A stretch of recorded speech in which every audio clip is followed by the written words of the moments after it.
باللہ من الشیطان الرجیم بسم اللہ الرحمن الرحیم۔ اللہ تعالیٰ نے آپ کو بہت سی خوبیاں اور معجزات عطا فرمائے۔ سورۃ النمل آیت 16 میں ہے، اور داؤد کے وارث سلیمان ہوئے، کہنے لگے لوگوں ہمیں پرندوں کی بولی سکھلائی گئی ہے اور ہم سب کچھ دیے گئے ہیں، بے شک یہ بالکل کھلا ہوا فضل الہی ہے۔ یہاں وراثت سے مراد مال نہیں بلکہ بادشاہت اور نبوت مراد ہے۔ اللہ تعالیٰ نے انہیں ایسا بادشاہ بنایا کہ ساری دنیا میں ان جیسا کوئی نہیں ہوا، آپ سے بڑھ کر بادشاہت بھی کسی کی نہ ہو سکی، کیونکہ خود سلیمان علیہ السلام نے یہ دعا کی تھی کہ الہی مجھے ایسی سلطنت عطا فرما کہ جو میرے بعد اور کسی کے شایان شان نہ ہو۔ کہا کہ اے میرے رب مجھے بخش دے اور مجھے ایسا ملک عطا فرما جو میرے سوا کسی شخص کے لائق نہ ہو، تو بڑا ہی دینے والا ہے۔ بس ہم نے ہوا کو ان کے ماتحت کر دیا، وہ آپ کے حکم سے جہاں آپ چاہتے نرمی سے پہنچا دیا کرتی تھی، اور طاقتور جنوں کو بھی ان کا ماتحت کر دیا، ہر عمارت بنانے والے کو اور غوطہ خور کو اور دوسرے جنات کو بھی جو زنجیروں میں جکڑے رہتے تھے۔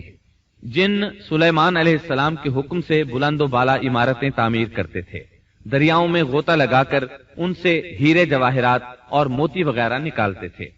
دوسرے جو کام عام انسانوں کی طاقت سے زیادہ ہوتے تھے وہ آپ جنوں سے لیا کرتے تھے۔ جو جن آپ کے حکم سے سرتابی کرتے یا شرارتیں کر کے کام میں رکاوٹ ڈالتے یا دوسروں کو تنگ کرتے تو آپ انہیں زنجیروں میں جکڑ کر قید خانے میں ڈال دیتے، اور یہ آپ پر اللہ کی طرف سے بہت بڑا انعام اور احسان تھا، جیسا کہ اللہ تعالیٰ سورۃ صاد آیت 39 میں فرماتے ہیں، یہ ہے ہمارا عطیہ، اب تو احسان کر یا روک رکھ، کچھ حساب نہیں۔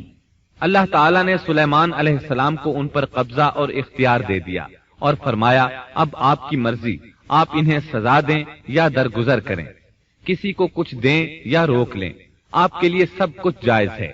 دوسرے مقام پر اللہ تعالیٰ سورہ سبا آیت 12 میں فرماتے ہیں، اور اس کے رب کے حکم سے بعض جنات اس کی ماتحتی میں اس کے سامنے کام کرتے تھے، اور ان میں سے جو بھی ہمارے حکم سے سرکشی کرے ہم اسے بھڑکتی ہوئی آگ کے عذاب کا مزہ چکھائیں گے۔ اس طرح اللہ تعالیٰ سورہ سبا آیت 13 میں فرماتے ہیں، جو کچھ سلیمان چاہتے جنات وہ تیار کر دیتے، مثلا قلعے، مجسمے اور حوضوں جیسے پیالے اور چولہوں پر جمی ہوئی مضبوط دیگیں۔ اے آل داؤد اس کے شکریہ میں نیک عمل کرو، میرے بندوں میں سے شکر گزار کم ہی ہیں۔ یعنی جنات سلیمان علیہ السلام کے حکم کے مطابق بڑے بڑے محل، مساجد، قلعے، مختلف مساجد کے ماڈل یا سینریوں کے ماڈل، بڑے بڑے تھال اور اتنی بڑی دیگیں بناتے تھے جو بوجھل اور نقل و حمل کے قابل نہ ہونے کی وجہ سے کسی خاص مقام پر نصب کر دی جاتی تھی، اور یہ آپ پر اللہ تعالیٰ کا عظیم احسان تھا۔ اس کے علاوہ دیگر معجزات سے بھی اللہ تعالیٰ نے آپ کو سرفراز فرمایا تھا، جیسا کہ سورۃ الانبیاء آیت 82 میں اللہ تعالیٰ فرماتے ہیں، اسی طرح بہت سے شیاطین بھی ہم نے اس کے تابع کیے تھے جو اس کے فرمان سے غوطہ لگاتے تھے، اور اس کے سوا بھی بہت سے کام کرتے تھے، ان کے نگہبان ہم ہی تھے۔ یہ تمام اقتدار اللہ تعالیٰ نے آپ کو عطا کیا تھا۔ آپ کے معجزات میں سے ایک معجزہ یہ بھی تھا کہ ہوا آپ کے لیے مسخر یعنی مطیع و فرما بردار تھی۔ اللہ تعالیٰ سورہ صاد آیت 36 میں فرماتے ہیں، بس ہم نے ہوا کو ان کے ماتحت کر دیا، وہ آپ کے حکم سے جہاں آپ چاہتے نرمی سے پہنچا دیا کرتی تھی۔ اللہ تعالیٰ سورۃ الانبیاء آیت 81 میں فرماتے ہیں، اور ہم نے تیز و تند ہوا کو سلیمان کے تابع کر دیا جو اس کے فرمان کے مطابق اس زمین کی طرف چلتی تھی جہاں ہم نے برکت دے رکھی ہے، اور ہم ہر چیز کا علم رکھنے والے ہیں۔ اسی طرح اللہ تعالیٰ سورہ سبا آیت 12 میں فرماتے ہیں، اور ہم نے سلیمان کے لیے ہوا کو مسخر کر دیا کہ صبح کی منزل اس کی مہینہ بھر کی ہوتی تھی اور شام کی منزل بھی مہینہ بھر کی ہوتی تھی۔ دیگر معجزات کی طرح اللہ تعالیٰ نے سلیمان علیہ السلام کو یہ معجزہ بھی عطا فرمایا کہ تیز و تند ہوا کو ان کا تابع فرمان بنا دیا۔ آپ اس ہوا کو جس طرح کا حکم دیتے وہ حکم کی تعمیل کرتی، اور اس طرح آپ ایک ماہ کا سفر چند گھنٹوں میں طے کر لیا کرتے تھے۔ داؤد علیہ السلام کو تو اللہ تعالیٰ نے لوہے کی ڈھلائی کا کام سکھایا تھا، جبکہ سلیمان علیہ السلام کو لوہے کی ڈھلائی کے علاوہ تانبے کی ڈھلائی کا فن بھی سکھایا۔ سورہ سبا آیت 12 میں اللہ تعالیٰ فرماتے ہیں، اور ہم نے اس کے لیے تانبے کا چشمہ بہا دیا۔ اس چشمے میں پانی کی بجائے تانبا بہتا تھا، آپ اس سے جو چاہتے بنا لیتے۔ آپ گھوڑوں کو بہت پسند فرماتے تھے، آپ کے پاس بہت سے گھوڑے۔ اللہ تعالیٰ سورۃ صاد آیت 30 تا 33 میں فرماتے ہیں، اور ہم نے داؤد کو سلیمان عطا فرمایا جو بڑا اچھا بندہ تھا اور بے حد رجوع کرنے والا تھا۔ جب ان کے سامنے شام کے وقت تیز رو خاصے کے گھوڑے پیش کیے گئے تو کہنے لگے، میں نے ان گھوڑوں پر اپنے پروردگار کی یاد کو ترجیح دی، یہاں تک کہ آفتاب غروب ہو گیا۔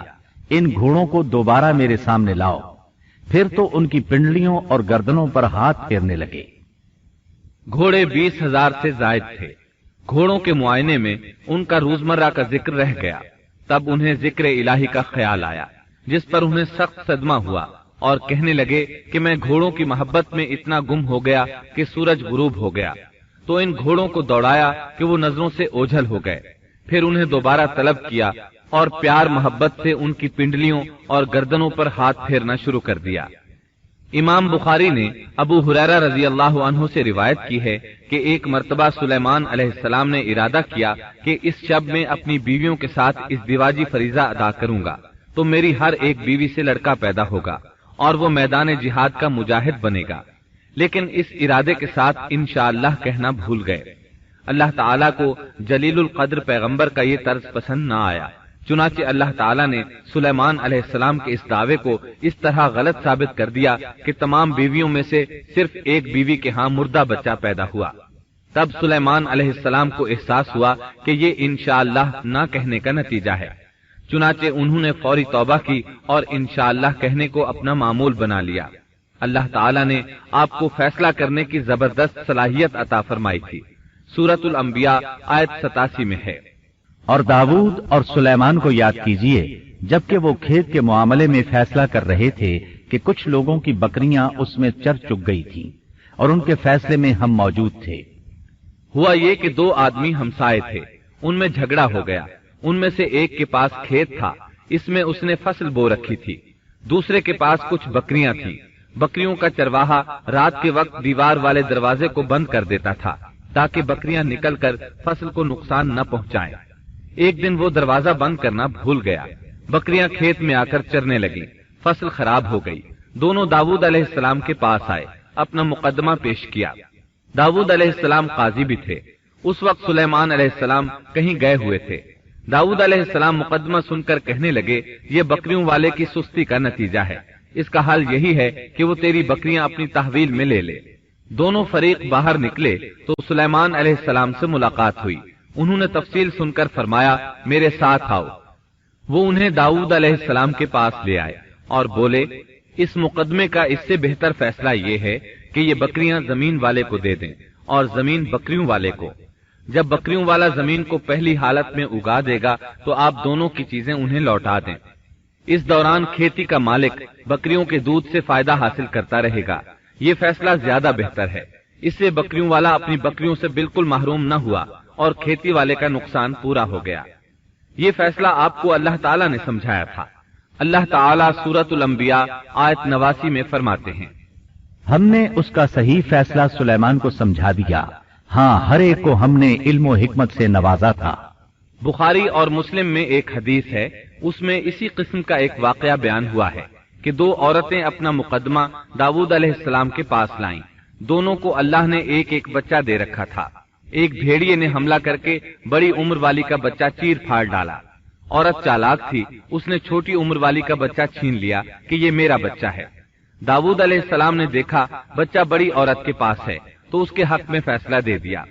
سلیمان علیہ السلام نے داؤد علیہ السلام سے اجازت چاہتے ہوئے کہا، کیا میں اس مقدمے کا فیصلہ کر سکتا ہوں؟ انہوں نے اجازت دے دی۔ سلیمان علیہ السلام نے عورت سے کہا، بچہ مجھے دے دو۔ بچہ ہاتھ میں لے کر انہوں نے تلوار نکالی اور دونوں عورتوں سے فرمایا، میں اس کے 2 ٹکڑے کر کے تم دونوں میں برابر برابر تقسیم کرنے لگا ہوں۔ یہ سن کر بڑی عورت بولی کہ ٹھیک ہے، جبکہ چھوٹی عورت مامتا کی وجہ سے چلا اٹھی کہ آپ اسے زندہ رہنے دیں اور اسے دے دیں۔ یہ سنتے ہی سلیمان علیہ السلام بول اٹھے، تو ہی اس کی ماں ہے جس سے اپنے بچے کے ٹکڑے دیکھنا برداشت نہ ہو سکا، پھر بچہ اسے دے دیا۔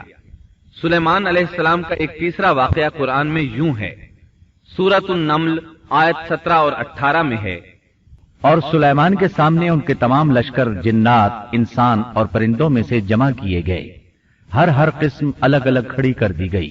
جب وہ چیونٹیوں کے میدان میں پہنچے تو ایک چیونٹی نے کہا، اے چیونٹیوں، اپنے اپنے گھروں میں گھس جاؤ، ایسا نہ ہو کہ بے خبری میں سلیمان اور ان کا لشکر تمہیں روند ڈالے۔ ان تمام لشکروں کو اکٹھا کیا گیا تھا۔ اللہ تعالی نے چیونٹی کی یہ بات سلیمان علیہ السلام کو سنوا دی۔ سورہ نمل آیت 19 میں ہے، اس کی اس بات پر سلیمان مسکرا کر ہنس پڑے اور دعا کرنے لگے کہ اے پروردگار، تو مجھے توفیق دے کہ میں تیری ان نعمتوں کا شکر بجا لاؤں جو تو نے مجھ پر انعام کی ہیں، اور میں ایسے نیک اعمال کرتا رہوں جن سے تو خوش رہے، اور مجھے اپنی رحمت سے نیک بندوں میں شامل فرما۔ آپ کا ایک واقعہ ملکہ بلقیس کے ساتھ پیش آیا۔ سورہ نمل آیت 20 تا 25 میں ہے، آپ نے پرندوں کی دیکھ بھال کی اور فرمانے لگے، کیا بات ہے کہ ہدہد نظر نہیں آ رہا؟ کیا وہ واقعی غیر حاضر ہے؟ یقیناً میں اسے سخت سزا دوں گا یا اسے ذبح کر ڈالوں گا، یا وہ میرے سامنے کوئی معقول وجہ بیان کرے۔ کچھ زیادہ دیر نہ گزری تھی کہ اس نے آ کر کہا، میں ایک ایسی خبر لایا ہوں کہ آپ کو اس کی خبر ہی نہیں، اور میں سبا کی ایک سچی خبر آپ کے پاس لایا ہوں۔ میں نے دیکھا ہے کہ ان کی بادشاہ ایک عورت ہے جسے ہر قسم کی چیز سے کچھ نہ کچھ دیا گیا ہے، اور اس کا تخت بھی بڑا عظیم ہے۔ میں نے اسے اور اس کی قوم کو اللہ تعالیٰ کو چھوڑ کر سورج کو سجدہ کرتے ہوئے پایا ہے۔ شیطان نے ان کے کام مزین کر کے انہیں دکھلا کر سیدھے راستے سے ہٹا دیا ہے، پس وہ ہدایت پر نہیں آتے کہ اسی اللہ کو سجدہ کریں جو آسمانوں اور زمینوں کی پوشیدہ چیزوں کو باہر نکالتا ہے، اور جو کچھ تم چھپاتے اور ظاہر کرتے ہو وہ سب کچھ جانتا ہے۔ ہدہد نے اللہ تعالیٰ کی یہ صفت اس لیے بیان کی کہ یہ اپنی حس کے ذریعے زمین میں پانی والے حصے کا پتہ چلا لیتا ہے۔ سلیمان علیہ السلام کو بھی یہی ہدہد بتایا کرتا تھا کہ پانی کہاں ہے، پھر آپ جنات کے ذریعے پانی نکلواتے تھے۔ یہ اطلاع سن کر سلیمان علیہ السلام حیران ہوئے۔ آپ نے ہدہد سے کہا، ہم ابھی تمہاری بات کی تصدیق کر لیتے ہیں۔ سورہ نمل آیت 27 اور 28 میں ہے، سلیمان نے کہا، اب ہم دیکھیں گے کہ تو نے سچ کہا ہے یا تو جھوٹا ہے۔ میرے اس خط کو لے جا کر انہیں دے دے، پھر ان کے پاس سے ہٹ آ اور دیکھ کہ وہ کیا جواب دیتے ہیں۔ آپ نے ایک خط لکھ کر اسے دیا۔ ہدہد وہ خط لے کر ملکہ بلقیس کے محل پہنچا۔ خط اس کے سامنے گرا کر خود دیوار پر جا بیٹھا۔ خط دیکھ کر ملکہ بلقیس نے کہا، وہ کہنے لگی، اے سردارو، میری طرف ایک بابوقت خط ڈالا گیا ہے جو سلیمان کی طرف سے ہے، اور جو بخشش کرنے والے مہربان اللہ کے نام سے شروع ہے، یہ کہ تم میرے سامنے سرکشی نہ کرو اور مسلمان بن کر میرے پاس آ جاؤ۔ اس نے کہا، اے میرے سردارو، تم میرے اس معاملے میں مجھے مشورہ دو۔ میں کسی امر کا قطعی فیصلہ جب تک تمہاری موجودگی اور رائے نہ ہو نہیں کیا کرتی۔ ان سب نے جواب دیا کہ ہم طاقت اور قوت والے، سخت لڑنے بھیڑنے والے ہیں، آگے آپ کو اختیار ہے، آپ خود ہی سوچ لیجئے کہ ہمیں آپ کیا کچھ حکم فرماتی ہیں۔ اس نے کہا کہ بادشاہ جب کسی بستی میں گھستے ہیں تو اسے اجاڑ دیتے ہیں اور وہاں کے باعزت لوگوں کو ذلیل کر دیتے ہیں، اور یہ لوگ بھی ایسا ہی کریں گے۔ میں انہیں ایک ہدیہ بھیجنے والی ہوں، پھر دیکھ لوں گی کہ قاصد کیا جواب لے کر لوٹتے ہیں۔ ملکہ بلقیس یہ اندازہ کرنا چاہتی تھی کہ سلیمان علیہ السلام کس قسم کے بادشاہ ہیں، اور یہ کہ وہ ان کے خلاف لڑ سکیں گے یا نہیں۔ چنانچہ اس نے فلسطین کی طرف بے شمار تحائف روانہ کیے تاکہ لڑائی کی نوبت نہ آئے، لیکن جب یہ تحائف سلیمان علیہ السلام کے پاس پہنچے تو آپ غضبناک ہو گئے۔ بس جب قاصد سلیمان کے پاس پہنچا تو آپ نے فرمایا، کیا تم مال سے مجھے مدد دینا چاہتے ہو؟ مجھے تو میرے رب نے اس سے بہت بہتر دے رکھا ہے جو اس نے تمہیں دیا ہے، بس تم ہی اپنے تحفے سے خوش رہو۔ جا ان کی طرف واپس لوٹ جا، ہم ان کے مقابلے پر وہ لشکر لائیں گے جن کے سامنے پڑنے کی ان میں طاقت نہیں، اور ہم انہیں ذلیل و پست کر کے وہاں سے نکال باہر کریں گے۔ قاصد ان کا جواب سن کر اور یہ صورتحال دیکھ کر دہشت زدہ ہو گئے۔ انہوں نے بلقیس کے پاس جا کر ساری حقیقت بیان کر دی۔ ملکہ بلقیس نے انہیں پیغام بھجوایا کہ ہم اسلام قبول کرنے کے لیے تیار ہیں۔ سلیمان علیہ السلام تک اس کا پیغام پہنچا تو آپ اپنے درباریوں کی طرف متوجہ ہوئے۔